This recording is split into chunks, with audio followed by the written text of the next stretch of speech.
আমার মুসলমান বন্ধুগণ, গভীর মনোযোগ। রাসূলকে যদি ভালোবাসেন, কেমনে ভালোবাসা লাগবে শুনেন। যেই কথাগুলো বলে আলোচনা শেষ করে ফেলব। আল্লাহর নবী আখিরি জামানার পয়গম্বর মসজিদে নববীতে বসে আছেন। মদিনার মধ্যে দুর্ভিক্ষ দেখা দিয়েছে, দুর্ভিক্ষ চলতেছে, ঘরে খাবার নাই। কিন্তু সাহাবায়ে কেরাম নামাজ ছেড়ে দেন নাই। সাহাবায়ে কেরাম বাচ্চাদেরকে চরিত্র শিক্ষা দেওয়া বন্ধ করে দেন নাই। তাদের ঘরে খাবার না থাকতে পারে, তাদের ঘরে কাপড় না থাকতে পারে, তাদের ঘরে উন্নত জামা পোশাক না থাকতে পারে, কিন্তু তাদের ঘরটা আল্লাহর রাসূলের মহব্বতে ভরা ছিল। কোন ঠিক কিনা? আমার নবী মদিনায় বসে আছেন। পারস্য বাদশা একটা চিঠি দিয়ে আমার নবীর কাছে পাঠিয়ে দিয়েছে, যাও চিঠি নিয়ে যাও। চিঠি নিয়ে মুহাম্মদ ইবনে আব্দুল্লাহর কাছে যাইবা। দুইজন গোয়েন্দা পাঠিয়ে দিয়েছে। চিঠি নিয়ে চলে যাওয়ার পরে দেখবা মুহাম্মাদের কন্ডিশন কি হয়, তার চরিত্র কেমন, তার সাহাবায়ে কেরামের চরিত্র কেমন। এই সময় নবীজির কাছে মদিনার চিঠি পৌঁছে গেল। সাহাবায়ে কেরামকে নিয়ে আমার নবী মদিনার মিম্বরে, মদিনার মসজিদে ঢুকে পড়লেন। সাহাবায়ে কেরামকে বললেন, বসো। দুইজন গোয়েন্দা পারস্য বাদশা পাঠিয়ে দিয়েছে। মসজিদের বাহিরে দুইজন গোয়েন্দা দাঁড়িয়ে আছে। নবীজি হযরতে আলীকে বলছেন, আলী তুমি চিঠি পড়ো, চিঠিতে কি লেখা আছে আমাকে দেখতে হবে। মনে রাখবেন এখানে ওমর বসা, হযরতে আবু বকর, ওসমান বসা, আব্দুর রহমান ইবনে আউফ বসা। হযরতে আলী চিঠি হাতে নিলেন, চোখের পানি ছেড়ে দিলেন, হাউমাউ করে কাঁদতে লাগলেন। আমার নবীকে জড়াইয়া ধরলেন। একদিকে চাচাতো ভাই, অপরদিকে মেয়ের জামাই, জড়াইয়া ধরলেন আর কাঁদতে লাগলেন।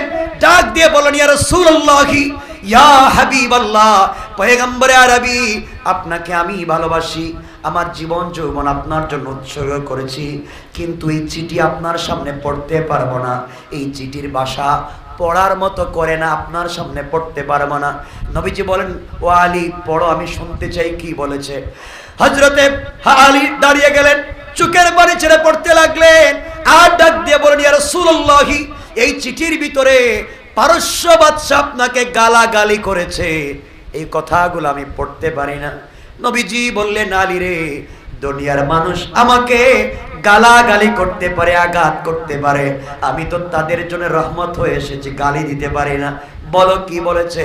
হযরতে আলী বলছেন, ইয়া রাসূলুল্লাহ, পারস্য বাদশা বলেছে কিছুদিনের ভিতরে আপনার মদিনা দখল করবে, আপনাকে পিটাইয়া রক্তাক্ত করে টেনে টেনে পারস্য নিয়ে যাবে, ইসলামকে উৎখাত করবে, মুসলমানদেরকে জ্যান্ত খবর দিবে আপনি নাকি মক্কা থেকে পলায়ন করেছেন, এই সেই বলে গালিগালাজ করেছে। কিছুদিনের ভিতরে মদিনা দখল করতে চায়। নবীজি বললেন, মুচকি হাসি দিয়া বললেন, ও সাহাবায়ে কেরাম, ইন্নাল্লাহ, আল্লাহ রাব্বুল ইজ্জত ওয়াল জালাল আমাদেরকে বলে দিয়েছেন, আমরা দুনিয়ার জমিনে আল্লাহকে যদি মহব্বত করতে পারি, আল্লাহর তাওহীদকে যদি মহব্বত করতে পারি, তোমরা সবাই মিলে আমি রাসূলের রিসালাতকে যদি মহব্বত করতে পারো, আল্লাহ রাব্বুল ইজ্জত ওয়াল জালাল বলে দিয়েছেন আমাদেরকে দিকভ্রান্ত করবেন না, বিপদে ফেলে দেবেন না। তোমরা বলো তো কি করা যায়? সাহাবায়ে কেরাম বলেন, আপনি বলেন কি করব? মদিনার মধ্যে দুর্ভিক্ষ। নবীজি বলেন, সাহাবীরা ওরা যদি ইসলাম ধর্মকে ভালো করে বুঝবেন, খতম করতে চায়, মুসলমানদেরকে দুনিয়া থেকে উঠে দিতে চায়, কোরআনকে জ্বালিয়ে দিতে চায়, মসজিদ ভেঙে দিতে চায়, এতগুলা প্ল্যান করে মদিনায় আসতে চায়, তোমাকে বলে দিলাম কি করা লাগবে শোনো। ওরা মদিনা দখল করবার আগে আমরা তাদের এলাকা দখল করে ছাড়বো। কোন আল্লাহু আকবার। সাহাবায়ে কেরাম বলছেন, ইয়া রাসূলুল্লাহ, আমাদের অস্ত্র নাই, আমাদের টাকা নাই, আমাদের সেনাবাহিনী নাই, তিন বেলা এক বেলা খাবার নাই, আমরা পারস্য বাদশার বিরুদ্ধে কেমনে যুদ্ধ করব? আল্লাহ রাসূল দীপ্ত কণ্ঠে বলেন, সাহাবীরা শোনো, তারা ইসলামকে মিটিয়ে দিতে চায়। ইসলাম আমার নাম, ইসলাম আল্লাহর মনোনীত ধর্ম, আমরা আল্লাহর মনোনীত, এই জমিনে আল্লাহর প্রতিনিধি। আমাদেরকে যদি ওরা হত্যা করে আর আল্লাহ যদি এর প্রতিবাদ না করেন, তাহলে তিনি আমাদের অভিভাবক হতে পারেন না। সুতরাং আমার বিশ্বাস, আমরা যখন মাঠে নেমে পড়ব, ওই সময় আল্লাহ রাব্বুল ইজ্জত ওয়াল জালাল আমাদেরকে একা মাঠে ফেলে দিবেন না। আল্লাহু আকবার। আমার বন্ধুগণ, নবীজি চাদর ফেলে দিলেন, জমিনে চাদর ফেলে দিলেন, আর বললেন, সাহাবীরা যে যত পারো যুদ্ধের জন্য তোমরা চাঁদা দেও, আমরা অস্ত্র কিনবো, তরবারি কিনবো, ঘোড়া কিনবো, উট কিনবো, পারস্যের বিরুদ্ধে যুদ্ধ করব। এইভাবে যখন অস্ত্র ভান্ডারকে সমুহিত করতে লাগলেন, সাহাবায়ে কেরাম যার যত আছে দিতে লাগলেন। এখানে আপনারা জানেন মোহাব্বত কার নাম, আপনারা ভালো করে বুঝেন। সবাই তো সবার মতো দিলেন, কেউ বেশি দিলেন, কেউ কম দিলেন, কেউ পুরোটা দিলেন। আমার বন্ধুগণ, এমন সময় মহিলারা কানের ফুল, নাকের দুল, ব্রেসলাইট যা আছে সব দিতে লাগলেন। একজন মহিলা ওখানে দাঁড়িয়েছিলেন, তিনি দেখলেন তার শরীরে একটা পুরানা ছেঁড়া কাপড় ছাড়া কিছু নাই, পায়ের মধ্যে জুতা নাই, দিনের বেলা খাবার খান নাই। চিন্তা করলেন আমি তো আমার জিন্দগিতে কিছুই দিতে পারলাম না, মদিনার সবাই সহযোগিতা করলো, আমি কিছুই দিতে পারলাম না। এই কথা চিন্তা করে চোখের পানি ছেড়ে আল্লাহর এই বান্দি বাড়ির দিকে দৌড়তে লাগলেন। ঘরের ভিতরে যাওয়ার পরে পুরা ঘর খুঁজলেন, দেওয়ার মতো একটা টাকা পর্যন্ত পেলেন না, কিছুই দিতে পারলেন না। ঘরের ভিতরে কান্না করতে লাগলেন, আহারে আমি কিছুই দিতে পারলাম না, নবীজিকে কিছুই দিতে পেরে আমি সহযোগিতা করতে পারলাম না। হঠাৎ করে বিছানার দিকে তাকায়া দেখেন তার সন্তান বসে আছে। তার একটা বাচ্চা বিছানার মধ্যে খেলা করতেছে, দাঁড়াতে পারে, হাঁটতে পারে না, বসতে পারে, দাঁড়াতে পারে, এতটুকুন বাচ্চা। এই বাচ্চাটাকে কাঁধের মধ্যে ফেললেন, কপালে চুম্বন করলেন, দৌড়াতে লাগলেন পাগলের মতো। রাস্তায় হযরতে আবু বকরের সঙ্গে দেখা। আবু বকর বললেন, মহিলা দৌড়াও কই? মহিলা বলছেন, ও আবু বকর, আপনাকে বলে কোনো লাভ নাই। আবু বকর বলছেন, দৌড়ে কোনো লাভ নাই, নবীজি তোমাকে কোনো সহযোগিতা করতে পারবেন না, যুদ্ধের জন্য আমার নবী তো হাত পেতে বসেছেন। মহিলা ডাক দিয়ে বলছেন, আবু বকর, আমি রাসূলের কাছে যাই, তার কাছে ভিক্ষা চাওয়ার জন্য যাই না, আমি এই মুহূর্তে নবীজির কাছে যাই যুদ্ধের ময়দানে তাকে সহযোগিতা করার জন্য। কাছাকাছি যাওয়ার পরে ওমরের সঙ্গে দেখা। আমার বললেন, মহিলা দৌড়াও কই? মহিলা বলছেন, আমি নবীজির দরবারে যাব। আমার বললেন, গিয়ে কোনো লাভ নাই, নবীজি আপনাকে কোনো সহযোগিতা করতে পারবেন না। মহিলা বলছেন, ওমর রে, আমি নবীজির কাছে সহযোগিতা চাই না, এই যুদ্ধের ময়দানে আমি নবীজিকে সহযোগিতা করতে যাই। আল্লাহ রাসূলের কাছে পৌঁছে গেল। নবীজি অসন্তুষ্টের মতো দাঁড়ালেন আর বললেন, মহিলা, এখন তুমি আমার কাছে কি চাও? আমি মানুষের কাছে হাত পেতেছি। চোখের পানি ছেড়ে মহিলা বলতেছেন, ইয়া রাসূলুল্লাহি, ইয়া হাবিবাল্লাহ, পয়গম্বরে আরবি, আপনার কাছে কিছু চাইতে আসি নাই, আমি এই মুহূর্তে আপনার কাছে এসেছি এই যুদ্ধের ময়দানে সহযোগিতা করতে চাই। নবীজি বললেন, কি সহযোগিতা করতে চাও বলো? মহিলা বলতেছে, ইয়া রাসূলুল্লাহ, নবীজিকে একটা গালি দাও, তোমাকে ছেড়ে দেব। আব্দুল্লাহ বললেন, বেওকুফ, বেয়াদব কোথাকার, আমি মরে যাচ্ছি, এই জন্য আমি কান্দি না, আমি এখন শহীদ হয়ে যাব, এই জন্য আমি কান্দি না, আমি কান্না করতেছি তুমি আমার জীবনের বড় ক্ষতি করে ফেলেছো, এই জন্য আমি কান্না করি। বাদশাহ বলতেছে, তোমার আমি কি ক্ষতি করলাম? এমন সময় আব্দুল্লাহ বিন হুযাফা বলছেন, ও পারস্যের বাদশাহ, তুমি কিছুক্ষণ আগে যাকে শহীদ করেছ, সে আর আমি দুজন ছিলাম ছোটবেলার বন্ধু, দুজন একসাথে কালিমা পড়ে মুসলমান হয়েছি, সারা জিন্দগি প্রতিযোগিতা করেছি। আমার বন্ধু যদি 2 রাকাত নামাজ পড়েছে, আমি 4 রাকাত পড়েছি। সে 1 টাকা আল্লাহর রাস্তায় দান করলে আমি 2 টাকা করেছি। সে 1 ঘন্টা জিহাদ করলে আমি 2 ঘন্টা করেছি। সে 1 ঘন্টা তাহাজ্জুদ পড়লে আমি 2 ঘন্টা পড়েছি। সারা জিন্দগি প্রতিযোগিতা করেছি ঈমানের ব্যাপারে, সকল প্রতিযোগিতায় আমি ফার্স্ট ছিলাম। আমার আশা ছিল ইন্তেকালের সময় জান্নাতের প্রতিযোগিতায়, তার আগে আমি জান্নাতে যাব, তার আগে আমি আমার কলিজার টুকরা নবীজির সঙ্গে প্রথমে দেখা করব। তুমি আমার আগে আমার ভাইকে শহীদ করে জীবনের শেষ আমলে আমাকে ফেল করে দিয়েছো। আমার ভাই আমার আগে জান্নাতে চলে গিয়েছে, আমার ভাই আমার আগে রাসূলের সঙ্গে মিলিত হয়ে গিয়েছে। জীবনের সকল প্রতিযোগিতায় ফার্স্ট হলাম, জিন্দেগির শেষ প্রতিযোগিতায় ফার্স্ট হতে পারলাম না, এই জন্য আফসোস করি। কেন তুমি আমাকে আগে মারলে না, এরপরে কেন আমার ভাইকে মারলে না? আজ আমার ভাই 1 নাম্বার হয়ে গেল, আমি সেকেন্ড হয়ে গেলাম, না জানি আমার আমলের কোন জায়গায় দুর্বলতা ছিল, এই জন্যে কান্দি। বাদশা আশ্চর্য হয়ে গেল, কি ব্যাপার? যারা মরে যাওয়ার সময় প্রতিযোগিতা করে, মৃত্যুর সময় মরে যাওয়ার জন্য প্রতিযোগিতা করে, এরাও তো মরেও মরবে না, এই কথা চিন্তা করে লম্বা ঘটনা। এক সময় বাদশা তাদেরকে ছেড়ে দিল, আর ফাঁসি দিল না, কোনোভাবে মারল না।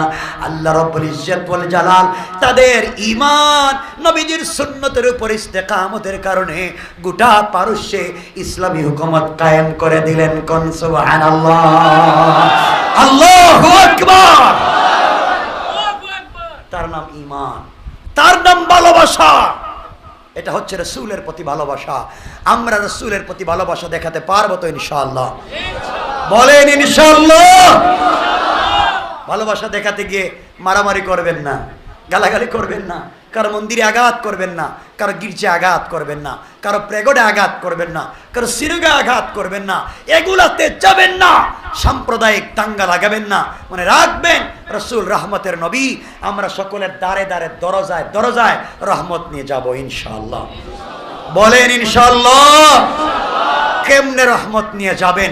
এই রহমত নিয়ে যেতে হলে আমাদের মাথার দাম কেমন হওয়া লাগবে, এটাই শেষ কথা। একটু টিস্যু দাও, কষ্ট হচ্ছে না তো আপনাদের? ইনশাআল্লাহ এটাই শেষ কথা। এই শেষ কথা বলি, আলোচনা শেষ করবো ইনশাআল্লাহ। আপনার আমার দাম কতটুকুন হওয়া লাগবে, এটাই শেষ। নবীজি আমাদের জন্য কি নিয়ে আসছেন শুনেন। আমার মুসলমান বন্ধুগণ, গভীর মনোযোগ। আল্লাহর পয়গম্বর রাসূল পাক সাল্লাল্লাহু আলাইহি ওয়াসাল্লাম বসা।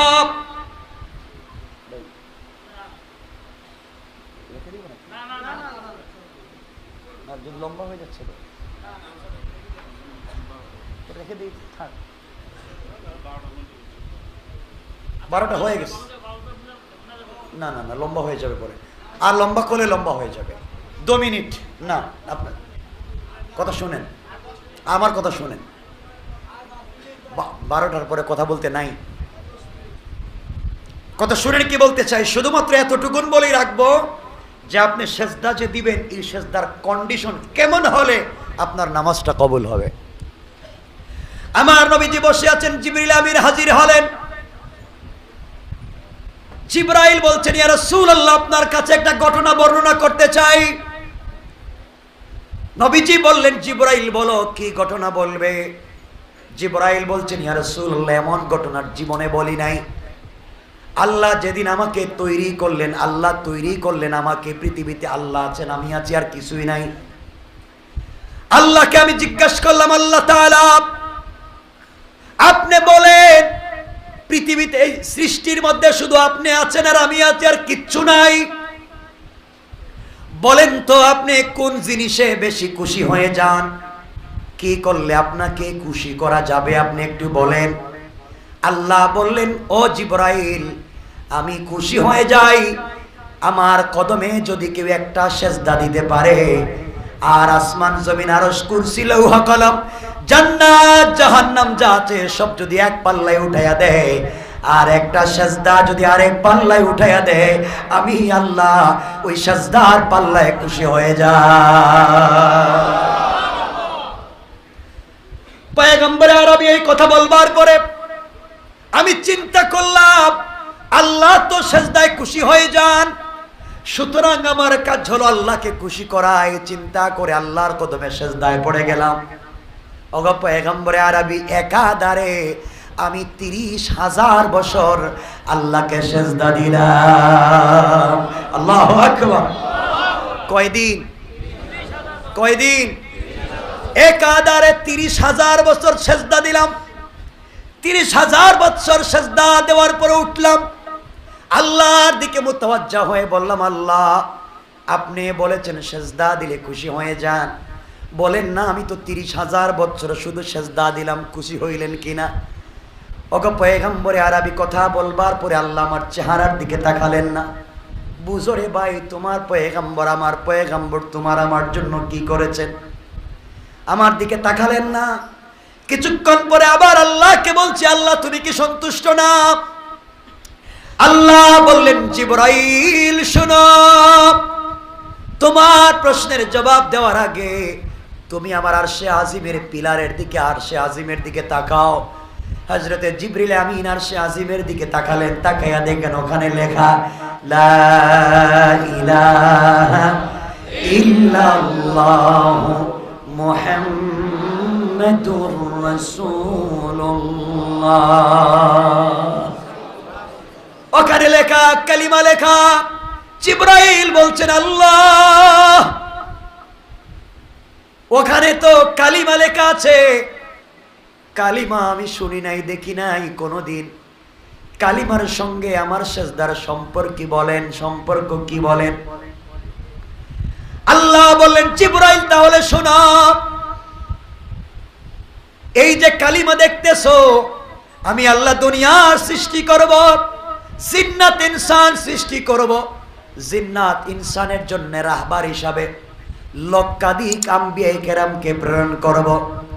শেষ নবী যাকে বানাবো তাকে হাবিবুল্লাহ, কলিজার টুকরা বন্ধু বানাবো, যাকে উপলক্ষ করে সব আমি আল্লাহ তৈরি করতেছি। কারণ আমের শুরুতে শেষে রাসূল থাকবে না, শুধু এই নবী যাকে বন্ধু বানিয়েছি তার কালিমার অংশের মধ্যে আমি রাসূল লাগিয়ে দিয়েছি।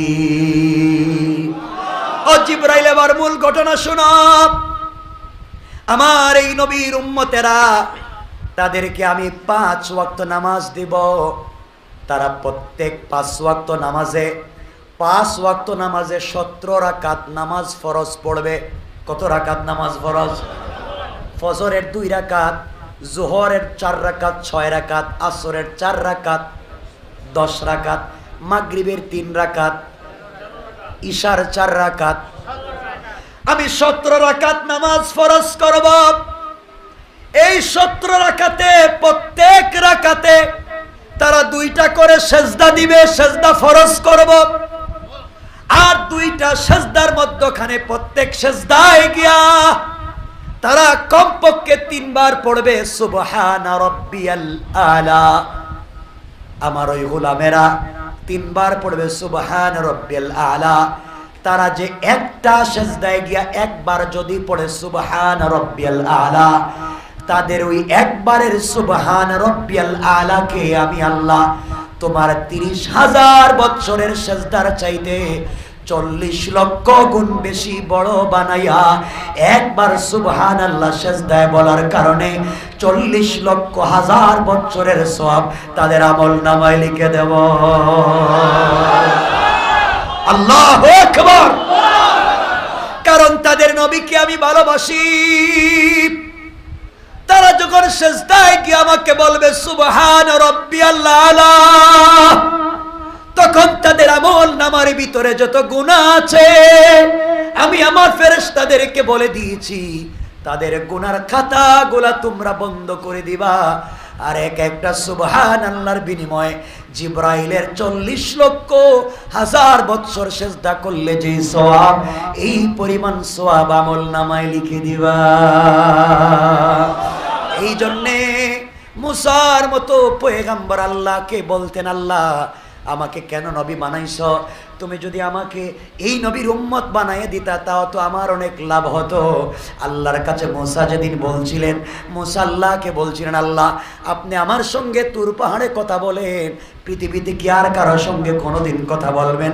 আল্লাহ বলছেন, মুসা রে তোমার সঙ্গে আমি কথা বলি 70,000 পর্দার অপার থেকে তুর পাহাড়ে তুমি, আর আমি উপর থেকে কথা বলি।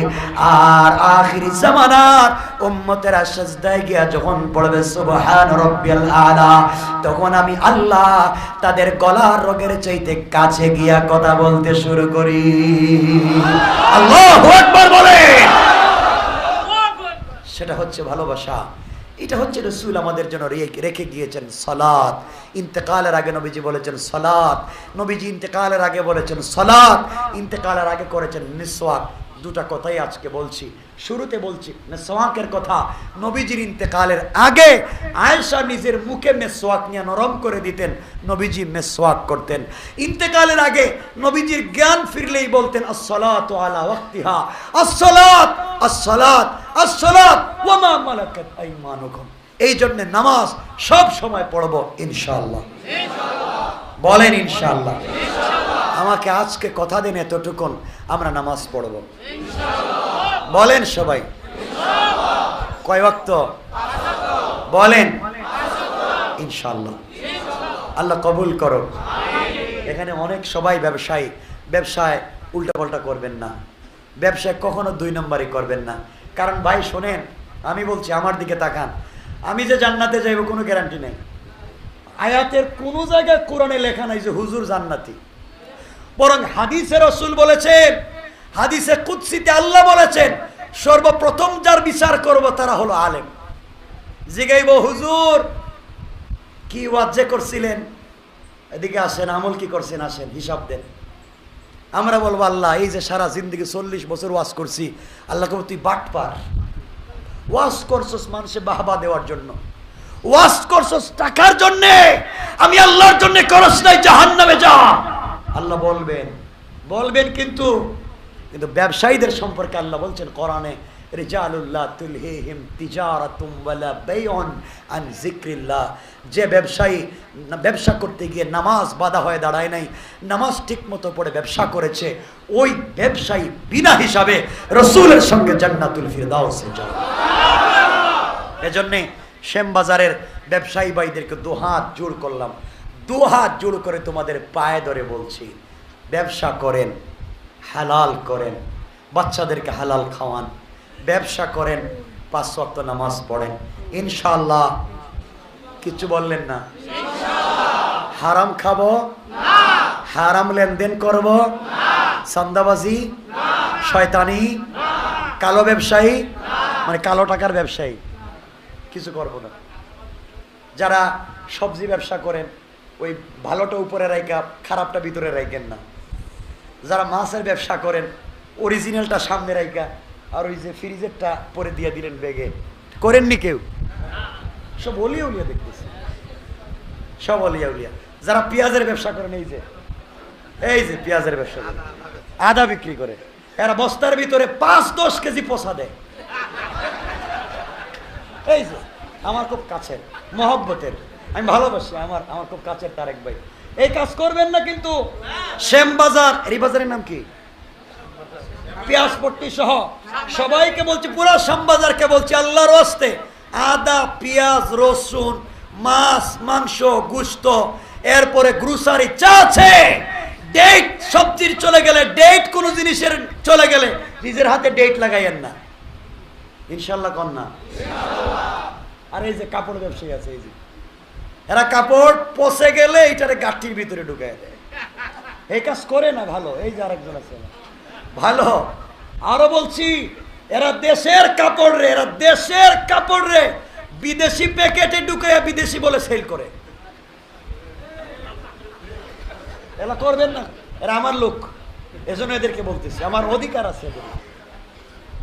এরা করে ব্যবসা, করে না।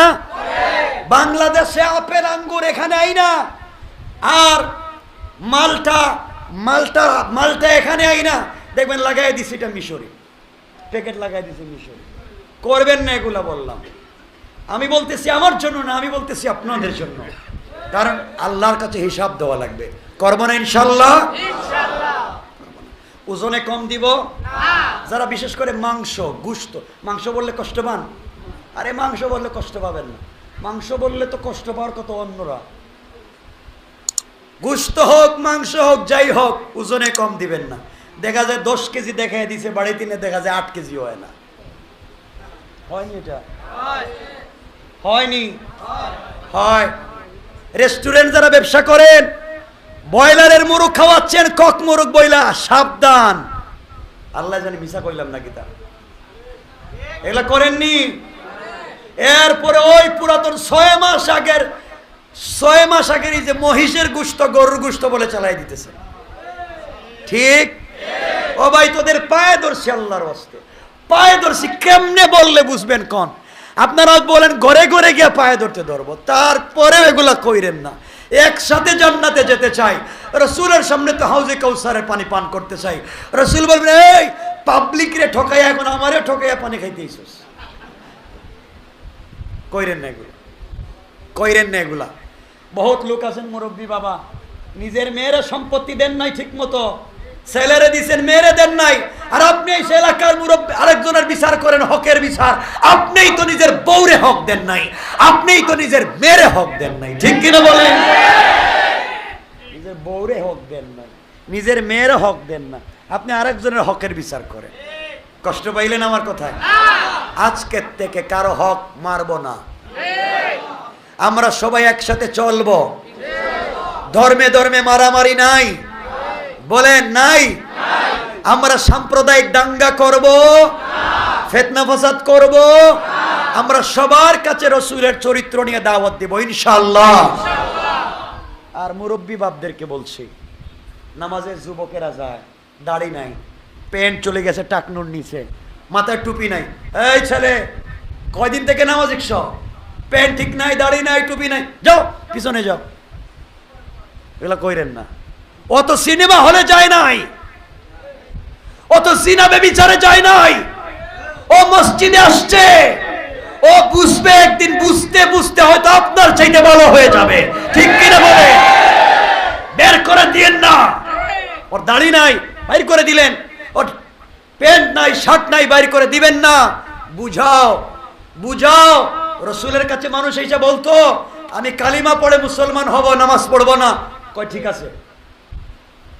এভাবে ইসলাম শিখাইছেন, এভাবে ইসলাম শিখাইছেন। 1 মিনিটে বলে দেই, একজন এসে বলছে আমি কালিমা পড়তে পারি, নামাজ পড়বো না। আমরা বলতাম কি, কালিমা পড়বা, নামাজ পড়বো না? ইমানদার তুমি।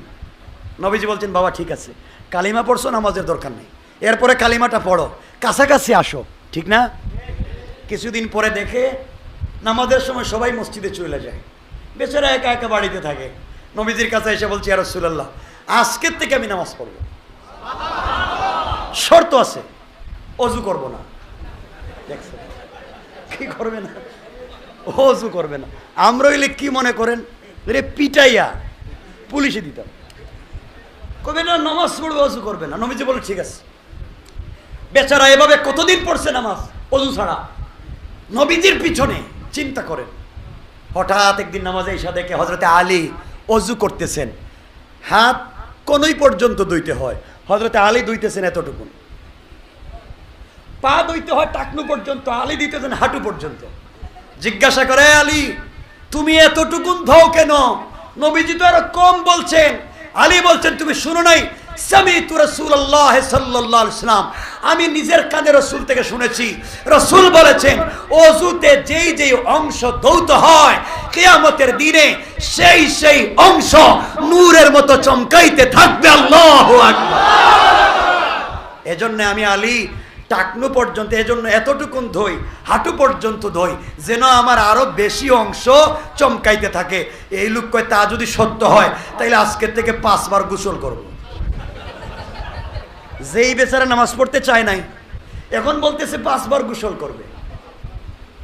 ইসলাম এভাবেই আসছে, ইসলাম এভাবেই আসছে। গালি দিয়ে না, পিটাইয়া না, মাইরা না, শক্ত ভাষায় না, নরম ভাষায় বুঝাইয়া বুঝাইয়া মানুষকে কাছে আনতে হবে, মানুষকে ভালোবাসতে হবে। আল্লাহ আমাদেরকে কবুল করুন, সবাই বলেন আমিন। কথা শেষ, এখানে রেখে দিলাম। অনেকক্ষণ কথা বলছি, বসার চাইতে দাঁড়াইয়া এরা কষ্ট করছে বেশি। সবার জন্য দোয়া। বাবারা মসজিদে আসবেন, বাচ্চাদেরকে নিয়ে আসবেন, সব বাচ্চাদেরকে মসজিদে নিয়ে আসবেন, ঠিক আছে তো? মেয়ে বাচ্চারাও নিয়ে আসবেন, মেয়ে 5-6 বছরের মেয়ে, এরা মসজিদে নিয়ে আসবেন। বউ বাচ্চা নিয়ে মার্কেটে যান, বউ বাচ্চা নিয়ে ফুচকা খাইতে আপনারা পার্কে যান, বউ বাচ্চা নিয়ে সিনেমা হলে যান, বউ বাচ্চা নিয়ে এই যে হীরা ঝিলে যান, নাকি আল্লাহ জানে, হাতির ঝিল, হীরা ঝিল কইছি, হাতির ঝিলে যান। বউ বাচ্চা নিয়ে কত জায়গায় ঘুরতে যান, বউ বাচ্চা নিয়ে মসজিদে ঘুরতে পারেন না? এমন কিছু হয় না। আমার নবী তো বউ বাচ্চা নিয়ে থাকতেনই মসজিদে। কথা বলেন না কেন? আমার নবী তো বউ বাচ্চা নিয়ে থাকতেনই মসজিদে। আল্লাহ, ইসলামটা কেমন সৌন্দর্যের জায়গা ছিল। যাক, বহুত কথা বলছি, গালি দিয়েন না আমারে, যা দিবেন এগুলি দিয়ে দেন। আল্লাহুম্মা সাল্লি আলা মুহাম্মদ ওয়া আলা আলি মুহাম্মদ কামা সাল্লাইতা ওয়া সাল্লামতা আলা ইব্রাহিম ওয়া আলা আলি ইব্রাহিম ইন্নাকা হামিদুম মাজিদ। বাইরে যে সময় দিয়েছিল এর চাইতে বেশি চলে গেছে, আরো 30 মিনিট। এজন্য আমাকে মাফ করে দিবেন, আমার স্বার্থে বলিনি, সব আপনাদের জন্য। আমার কথাবার্তায় ভুল হয় থাকলে সবার কাছে ক্ষমা চেয়ে নিচ্ছি। আপনারা আমার জন্য দোয়া করবেন, আপনাদের জন্য দোয়া করব। আরেকটা কথা বলে দিই, অনেকের টুপি আছে, অনেকের টুপি নাই। কেউ লম্বা টুপি, কেউ জালি টুপি, কেউ খাড়া টুপি, কেউ কিস্তি টুপি। এটি না মসজিদে মারামারি করেন না। যার ভাল লাগে টুপি পরবেন, হলে কলা পাতা দেও, তার মসজিদে আসো। এই টুপি নিয়ে মাইর করে মসজিদে বাইর করে দিবেন না। যার যেটা ভালো লাগে আগে আসতে দেন, ওরে ঢুকাইতে দেন, এরপরে ভালো হবে। এর ঢুকবেই না তো যাইব কেমনে? সবার জন্য দোয়া করবেন, ব্যবসায়ীদের জন্য দোয়া করবেন, যারা এই প্রোগ্রামের আয়োজন করেছেন, যারা সহযোগিতা করেছেন। আমি ভাইদেরকে বলবো আগামীতে আরও যদি কোনো বড় জায়গা থাকে একটা জায়গা করে প্রোগ্রাম করবেন, ঠিক আছে না? আরো বড় জায়গা করে করবেন, মানুষের কষ্ট হয় বেশি। আর এই আয়োজনটা ভাইয়েরা অনেক কষ্ট করে চমৎকার প্রোগ্রাম করে থাকে। সবাই সাপোর্ট দিবেন, বলে নেই। আর যত কথা বলছি আপনারা শুনছেন, মহিলারা শুনে নাই, বাসায় গিয়ে তা আবার বলবেন, কয় না কিছু? এই দায়িত্ব রসুলের পক্ষ থেকে আমি আপনাদেরকে দিলাম। যা শুনছেন তা বাসায় গিয়ে বলবেন, বউরে বলবেন, আজকে গিয়েই বলবেন যে তুমি সকালে নাস্তা দিলে খাবো না, যদি ফজরের নামাজ না পড়ে নাস্তা দেও, তাইলেই দেখবেন 90% ঘর ঠিক হয়ে গেছে। ঠিক আছে না? সবার জন্য দোয়া, আমার জন্য দোয়া। আর আমি তো বিনোদ বিবিতে জুমা পড়ে, নারিন্দা বিনোদ বিবিতে, এখানে আইসেন, আপনাদের ভালো লাগবে ইনশাআল্লাহ। আল্লাহুম্মা সাল্লি আলা মুহাম্মাদ। কিছু বলবেন নি কেউ? বলবা কিছু? আল্লাহুম্মা সাল্লি আলা মুহাম্মাদ ওয়া আলা আলি মুহাম্মাদ কামা সাল্লাইতা আলা ইব্রাহিম ওয়া আলা আলি ইব্রাহিম ইন্নাকা হামিদুম মাজিদ। আল্লাহুম্মা বারিক আলা মুহাম্মাদিন ওয়া আলা আলি মুহাম্মাদ كما باركت على إبراهيم وعلى آل إبراهيم إنك حميد مجيد. اللهم آمين. ربنا ظلمنا أنفسنا وإن لم تغفر لنا وترحمنا لنكونن من الخاسرين. ربنا آتنا في الدنيا حسنة وفي الآخرة حسنة وقنا عذاب النار وأدخلنا الجنة مع المتقين والأبرار. اللهم اغفر لنا ولوالدينا رب ارحمهما كما ربياني صغيرا. رب ارحمهما كما ربياني صغيرا. اے गुनाहगारদের माफ देने वाला, ऐ भिखारीদের खाना देने वाला, ऐ वबाबीদের वबाब दूर करने वाला, ऐ परेशानी दिल रे शांति देने वाला। ओ दयार अल्लाह, हजार हजार मुसलमानদেরকে নিয়া, আলিম ওলামাদেরকে নিয়া, হাফিজে কোরআন নওজওয়ান ভাই, সাদা দাড়িওয়ালা মুরব্বী বাবাদেরকে নিয়া, কলিজার টুকরা পর্দানিশীন মা বোনদেরকে নিয়া, আয় আল্লাহ তোমার হাবিবের জন্মের মাসে, জন্ম মৃত্যু যেই দিনে হওয়ার কথা সেই দিনে জীবনের সবগুলা গুনার উপরে লজ্জিত হয়ে দুটা হাত উপর দিকে উঠাইছি। সর্বপ্রথম আমাদের তামাম জিন্দেগির গুনাহগুলোকে মাফ করে দাও। আয় আল্লাহ, গুনার কারণে কিয়ামতের দিনে জাহান্নামী বলে ডাক দিও না।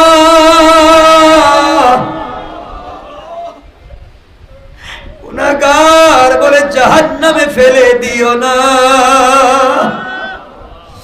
গুনার কারণে গাড়ির চাকার নিচে ফালাইয়া আগুন দিয়া জ্বালাইয়া পানির মধ্যে ডুবাইয়া ulcer, cancer, diabetes, heart attack, kidney damage, brain stroke, brain tumour, paralysis দিয়া বিছানায় প্রস্রাব পায়খানা করাইয়া বেইজ্জতির মধ্যেও না রে মালিক। মৃত্যুর সময় যদি চলে আসে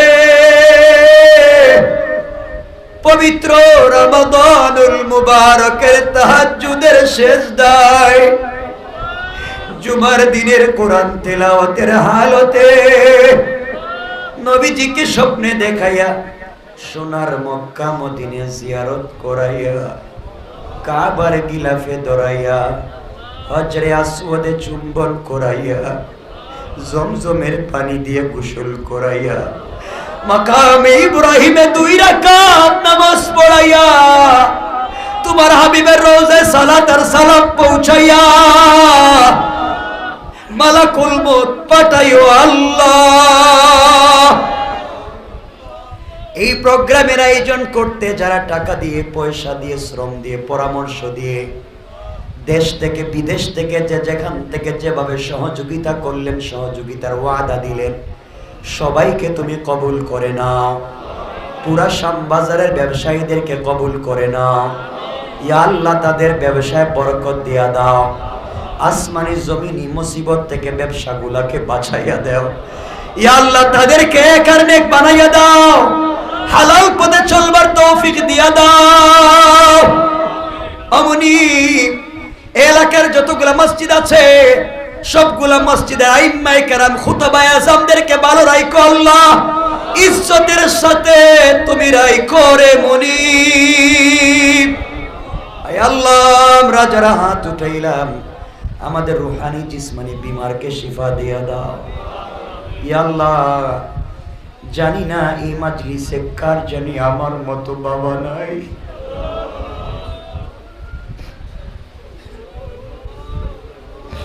আয় আল্লাহ, আজ আমাদের সব আছে, গাড়ি আছে, বাড়ি আছে, সম্পত্তি আছে, কিন্তু আজকে আমাদের বাবা নাই। যেই বাবা মাথার গাম পায়ে ফেলে রক্তরে পানি করে খরচ করে ইনকাম করে আমাদের মানুষ বানাইছে, এই বাবা আমাদের যাদের নাই বাবার কবরকে জান্নাত বানাইয়া দাও। আমাদের যাদের বাবা বেঁচে আছেন হায়াত বাড়াইয়া দাও। আয় আল্লাহ, আমাদের জনম দুঃখিনী